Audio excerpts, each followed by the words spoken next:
Hello everyone and welcome back to the video. In today's video we're going to be going over Maesuma Top 12. It's a super major that happened this weekend in Japan and it had a ton of really talented invaders showing up as well as pretty much all of Japan's top talent. In 13th place you had Send, Oi George, Jogabu, and Osimo. 9th place you had Rarakun, Shuton, Toriguri, and Ken. 7th place you had Hito and Yoshidora. 5th place you had T and Neo. 4th place Riddles. 3rd place Gackt. 2nd place Miya. 1st place Acola. Of course, we're going to be going over the top 16 as well as a couple runs that didn't quite make it there. So in terms of the invaders, they didn't really do too well this tournament. Every single invader except H4, Hungrybox, Mr. R, Lima, and Sen underperformed their seed. You had Lima, H4, Hungrybox, and Mr. R all getting their seed, and then Sen's the only one to actually overperform it by +3, which is, you know what, pretty good. So huge shout out to Sen. We'll talk about him a little bit later on. But I'd say the biggest upset is going to be Mudace out at 65th. Now, throughout 2022, Mudace was a little bit of an inconsistent player, and it seems like he might be again in 2023. There's a lot of factors going into this. Obviously, we know his hands are sometimes going to be affecting him, but I think the biggest thing for a lot of these players, because again, most of them underperformed, is it is really, really hard to go to a tournament, especially a place that you have never been for some of these people or haven't been in a long time, and then perform at the top level. So that's definitely going to be a factor. It just makes it so much more impressive when Japanese players are able to come to America, even for the first time in cases like Acola and Miya, and be cracked enough to still win those tournaments. Like, really impressive by them. It's hard to be in a new place. I'm sure most of these guys will bounce back. Like, I'm sure DeBuzz bounces back. Cosmos, he's been a little bit shaky in Japan. He's had some good placements, some bad ones.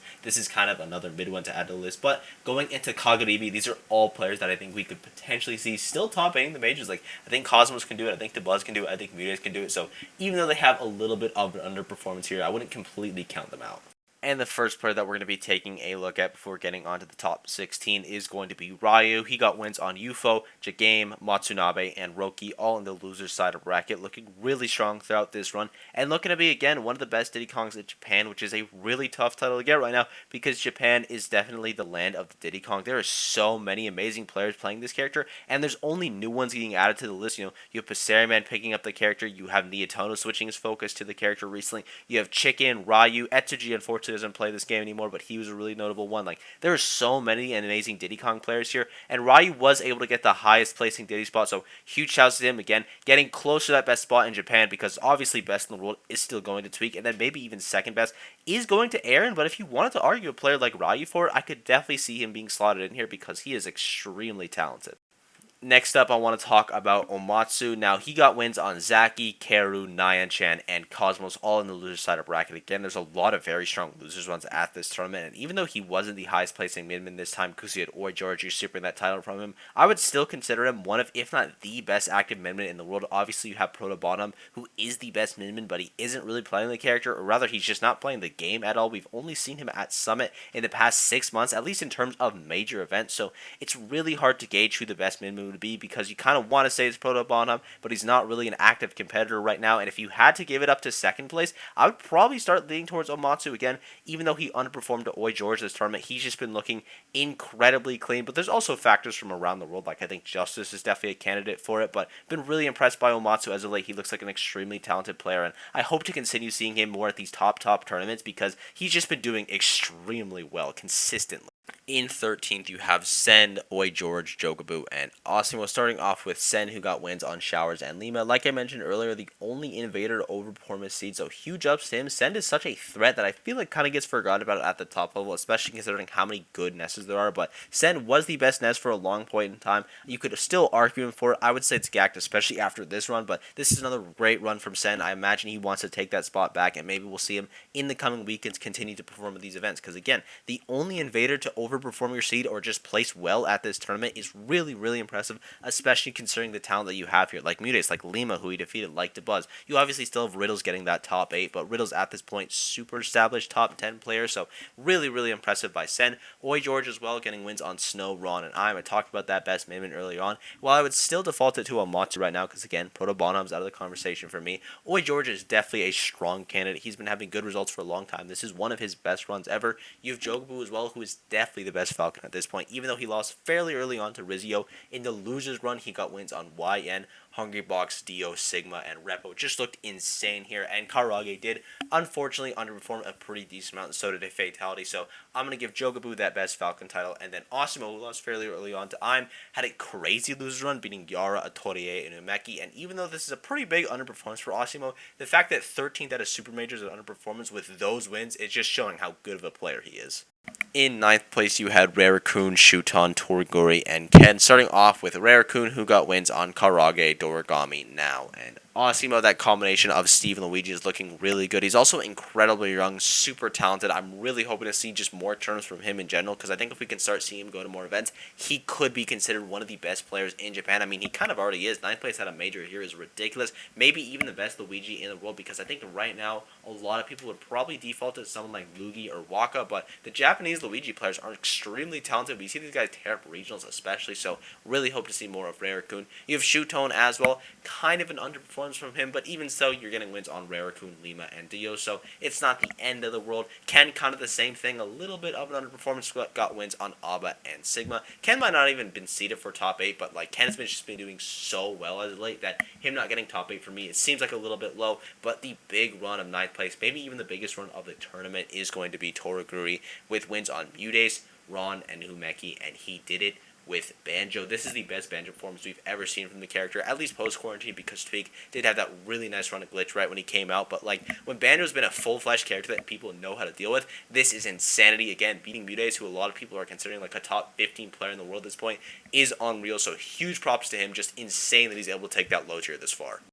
In 7th place, you have both Hiro and Yoshidora. Starting off with Hiro, who got wins on Cosmos, Ryu, Jobu, and Toriguri. Playing Hiro for the first time is extremely difficult. I'd say he's one of the scariest people in the world to fight, just in general, but especially for the first time, like on that Sky-J level of fear, he is just insanely quick, and he does not give a dang. He will go for the hardest reads just to steal your stock at 20, because he knows the risk reward is good for him. I think Cosmos definitely followed that, because that's not a favorable matchup for Aegis, but most of the matchups Hiro is going into, he's not favored in, just because of how tough the matchups can be for Bowser, but his X factor is just so strong that he's able to overcome them. So huge shouts to Hiro. Yoshidora as well, nice to see him back at tournaments. He lost to Umeki fairly early on, but then got wins on Kananabe, Omatsu, Aba, Oi George, and Shuton. Shuton wins especially big, you know. Shuton's looking to be a top 10 player in the world again, so that is another massive one. Yoshidora is an extremely tough player to rank because we haven't seen a ton from him. Some results bad, some results really good like this one, and honestly, I'm leaning more towards the top 15 area just because whenever we do see him at events, scare a couple few times, he's just been looking insanely solid.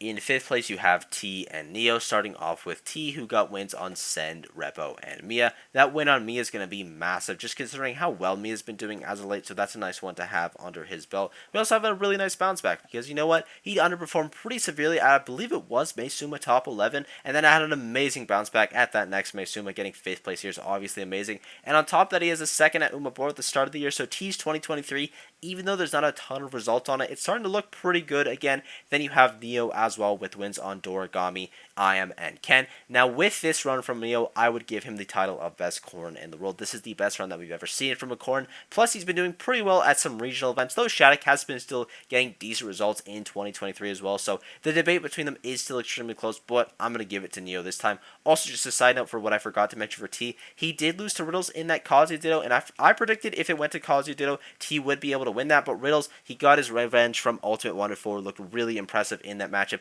Curious to see Riddles versus Acola in the Kazuya Ditto. My money would still be on Acola, but Riddles was looking pretty clean in that matchup. In 4th place, you're going to have Riddles, the highest placing invader at the event, getting wins on Atorie, Kameme, Send, Ken, Hiro, and T, doing a really nice loser run after losing to Gackt fairly early on.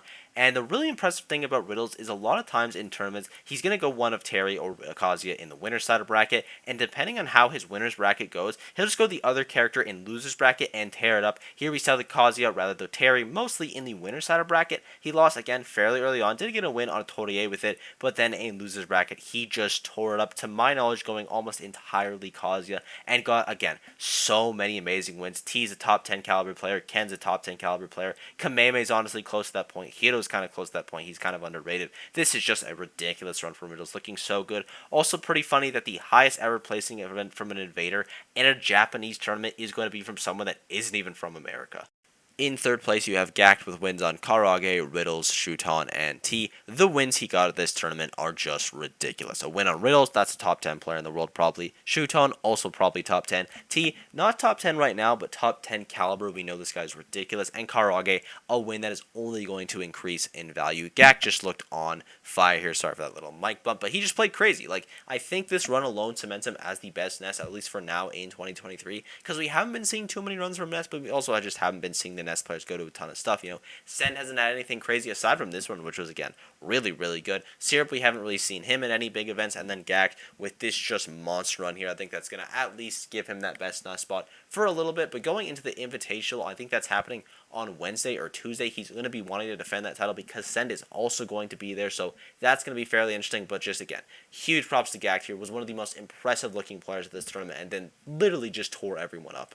In second place, you have Miya with another ridiculous lose run after losing to T in winners quarters. He got wins on Oi George, Hiro, Raraccoon, Yoshidora, Neo, Riddles, and Gackt. He just looked ridiculous here. Miya is, in my opinion, 100% a top 10 player in the world. Even with his lower performances at the start of the year, he's just been doing so amazing for these past 5 tournaments. I don't think he's missed a single grand final at a major in the last 4 that he's been to. He's just ridiculous. He is simply incredible, but unfortunately, he's not incredible enough to beat the best player in the world in acola, at least for right now. With acola getting the entire thing from the winner's side of bracket, not dropping a set, he got wins on Passeriman, Now, Toraguri, Neo, Gackt, and Miya. He beat New Era Japan, he beat Old Era Japan. He just looked incredibly here. Acola is a ridiculous player. This is another big win to his belt, and I think this win is going to cement him as the best player in the world for the early rankings that we're going to have this year, unless he extremely underperforms at Kaguribi and Battle of BC. He doesn't even have to win those events. He just has to get 13th at one of them and top 8 at the other, and boom, he's number 1 unless Spargo wins both of them, but that's also incredibly hard,